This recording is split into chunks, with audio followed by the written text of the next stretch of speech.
Assalamualaikum warahmatullahi wabarakatuh. Nama saya Firana Zawidia Semantri dari kelas 10 IPA 1. Nama saya Nabila Salma Al-Zahda dari 10 IPA 1. Nama saya Ripani Putri Pratiwi dari kelas 10 IPA 1. Nama saya Hayanur Hafida dari kelas 10 IPA 1. Di sini kami akan mereview materi tentang mengenal pemrograman komputer. Pertama, apa itu pemrograman? Pemrograman adalah sebuah proses yang mencangkup kegiatan seperti analisis, algoritma yang diterjemahkan ke dalam bahasa pemrograman sehingga dapat dijalankan oleh komputer. 2. Apa sih untungnya menguasai pemrograman? Ada banyak keuntungan loh kalau kita menguasai pemrograman. Ini adalah keuntungan menguasai pemrograman. 1. Berpikir dengan cara yang berbeda. 2. Berdampak positif pada karir. 3. Menghasilkan lebih banyak uang. 4. Membawa idemu ke kehidupan nyata. 5. Menjadi lebih percaya diri. Yang ketiga, dalam pemrograman ada juga yang disebut bahasa pemrograman. Apa sih bahasa pemrograman itu? Bahasa pemrograman adalah sekumpulan instruksi dan penggunaan sinteks lainnya untuk membuat sebuah program. Bahasa pemrograman digolongkan menjadi beberapa bagian, di antaranya 1. Machine language, 2. Assembly language, 3. High level language. Yang keempat, bahasa pemrograman apa sih yang harus dipelajari terlebih dahulu? Yang pertama, 1. Python, 2. JavaScript, lalu PHP, lalu Java, dan yang terakhir C.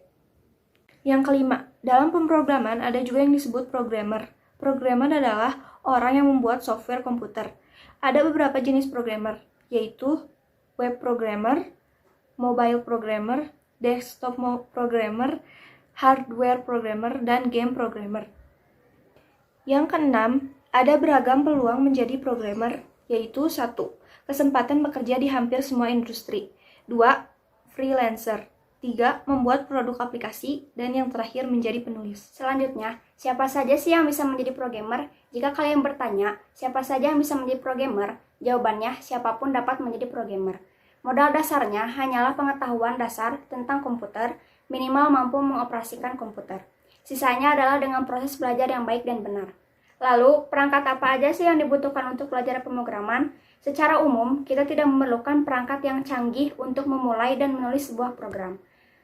Namun, secara garis besar, hal yang diperlukan adalah komputer dan laptop. Selanjutnya, ada istilah-istilah umum dalam pemrograman, yaitu ada server, browser, back-end developer, front-end developer, full-stack developer, debug, bug, syntax, method, dan API. Lalu, bagaimana proses sebuah program dibuat? Proses pembuatan program ada dua cara, yaitu ada compiler dan interpreter. Lalu, bagaimana cara memulai belajar pemrograman? Yaitu, cara memulai belajarnya yaitu seperti beli buku pemrograman, mulailah belajar dasar dari bahasa pemrograman, mulai membuat proyek sederhana, dan masih banyak lagi. Selanjutnya, bagaimana caranya supaya jadi programmer hebat? Ada beberapa tips untuk menjadi programmer hebat. Yang pertama, tanamkan dalam diri kamu untuk lebih banyak belajar. Berhentilah untuk menganggap diri paling benar. Belajar teknik bukan tools, dan masih banyak Menjadi lagi. programmer. 1. Web programming. Web programming adalah serangkaian proses yang dilakukan untuk membuat website, baik dari skala kecil seperti halaman yang sifatnya statis berupa plain text. Beberapa hal yang mendasar yang perlu kita ketahui untuk menjadi seorang web programmer. 1. HTML, 2. Bahasa pemrograman web, 3. Web browser, 4. Kode editor, 5. Web server, 6. Domain. 2. Front-end programming. Memiliki tugas untuk membuat layout sebuah website interaktif, responsif, sehingga memberikan kesan kepada user bahwa website tersebut mudah digunakan. Bahasa yang digunakan adalah HTML, CSS, JavaScript. 3. Back-end programming. Terdiri dari 3 bagian, yaitu aplikasi, server, dan database. Hal yang harus diketahui untuk menjadi back-end adalah 1. Bahasa pemrograman server side, 2. Pemahaman tentang teknologi yang digunakan, 3. Memiliki kemampuan, 4. Memahami konsep application programming interface. 4. Mobile programming. Terdapat 2 jenis sistem operasi mobile, yaitu Android dan iOS. A. Android programming, yaitu sistem operasi terpopuler di dunia untuk perangkat seluler dan tablet. Hal yang harus diketahui untuk menjadi Android programmer yaitu 1. HTML, 2. Java, 3. SQL, 4. Android Software Development Kit, 5. Android Studio. A. iOS Programming. Hal yang harus diketahui adalah 1. Swift, 2. Design Guideliner, 3. Xcode, 5. Desktop Programming. Aplikasi yang dapat diinstal dan berjalan di komputer, desktop, atau laptop tanpa didependensi dari aplikasi lain. Bahasa yang digunakan untuk membuat aplikasi desktop diantaranya Java, Python, DLP, Visual Basic, dan lainnya. 6. Hardware System Programming, yaitu bagian dari hardware engineering. Bahasa yang digunakan adalah bahasa mesin, assembly, C, Python, dan JavaScript. Algoritma adalah himpunan instruksi yang didefinisikan dengan baik secara berurutan untuk menyelesaikan sebuah program. Dalam matematika dan ilmu komputer, algoritma adalah prosedur yang memecahkan masalah menjadi bagian-bagian kecil lalu menyelesaikannya satu persatu. Ciri-ciri algoritma yang bagus diantaranya 1. Input dan output harus didefinisikan secara tepat. Kedua, setiap langkah dalam algoritma harus jelas dan tidak ambigu. 3. Algoritma yang digunakan harus paling efektif di antara banyak cara yang dapat digunakan untuk memecahkan suatu masalah spesifik. 4. Algoritma seharusnya dibuat tanpa menggunakan kode komputer. Akan tetapi, algoritma harus ditulis sedemikian rupa sehingga dapat dipahami dan digunakan oleh orang lain dalam bahasa pemrograman lain. Pentingnya bahasa Inggris yaitu reading and listening. CLI yaitu Command Line Interface adalah antarmuka berbasis teks yang digunakan untuk mengoperasikan perangkat lunak dan sistem operasi dengan menggunakan perintah berupa teks.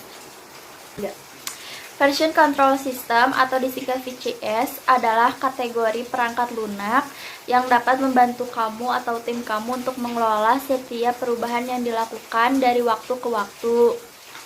Dengan adanya VCS dapat melindungi source code dari kesalahan yang dilakukan oleh manusia dari hal-hal yang tidak diinginkan. Salah satu tools VCS yang paling populer dan banyak digunakan adalah Git. Git adalah VCS terdistribusi, bersifat open source, dan gratis untuk digunakan. Mengingat pentingnya VCS dalam pengembangan perangkat lunak, menjadikannya salah satu hal yang wajib kamu pelajari sebagai programmer. Package Manager adalah perangkat lunak atau tools yang digunakan untuk proses otomatisasi, melakukan penginstalan, upgrading, konfigurasi, dan penghapus program komputer untuk sistem operasi atau library dengan tuntas dengan menggunakan command tertentu. Security diperlukan untuk memberikan integritas, autentikasi, dan availability dari aplikasi kamu.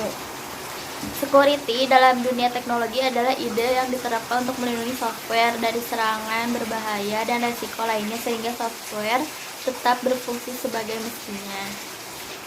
Automate testing adalah proses pengujian aplikasi secara otomatis dengan menggunakan tools untuk mencari kesalahan pada kode program sebelum berlanjut ke tahap release atau production. Berikut beberapa alasan kenapa harus menggunakan automated testing. 1. Sebab pengujian secara manual terhadap alur kerja, semua file, dan kemungkinan negatif yang dapat ditemukan memerlukan waktu dan biaya. 2. Sangat merepotkan untuk menguji aplikasi secara manual karena melakukan hal yang sama secara berulang-ulang. Automated testing tidak memerlukan campur tangan manusia. Kamu bisa menjalankannya secara otomatis lalu tinggalkan. 4.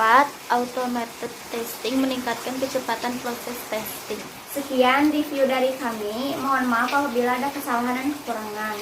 Wassalamualaikum warahmatullahi wabarakatuh.